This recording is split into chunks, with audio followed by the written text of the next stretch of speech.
জানেন স্বয়ং মহাদেবও শ্রী বিষ্ণুর সাথে বিবাহ বন্ধনে আবদ্ধ হয়েছিলেন। আসুন জেনে নিই সেই পৌরাণিক কাহিনী। শ্রী বিষ্ণুর মোহিনী অবতার।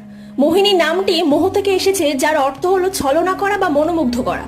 আক্ষরিক অর্থে একে বিভ্রমের মানব রূপকে বোঝায়। মধ্য ভারতের বৈগা সংস্কৃতিতে মোহিনী শব্দের অর্থ হচ্ছে কাম লালসাপূর্ণ জাদু। এই নামটি নারীর সৌন্দর্য ও আকর্ষণের ভাবের অর্থ প্রকাশ করে। পুরাণ মতে মহাদেবের বলে বলীয়ান হয়ে মহেশ্বরকেই ভস্ম করতে উদ্যত হন ভস্মাসুর। অসহায় মহাদেব ভস্মাসুরের হাত থেকে বাঁচতে এদিক ওদিক পালিয়ে বেড়াতে শুরু করেন।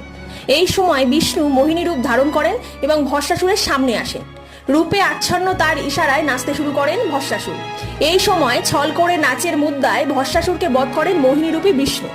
আবার এই রূপের মোহে আচ্ছন্ন হয়ে মহেশ্বর মোহিনীকেই বিয়ে করেন বলে পুরাণের কাহিনীতে বর্ণিত হয়েছে। তাদের মিলনে সন্তান হিসাবে আয়াপ্পার জন্ম হয়, যিনি দক্ষিণ ভারতের অন্যতম প্রসিদ্ধ দেবতা। সাবস্ক্রাইব করতে ভুলবেন না Shrimati. That's all. Thank you so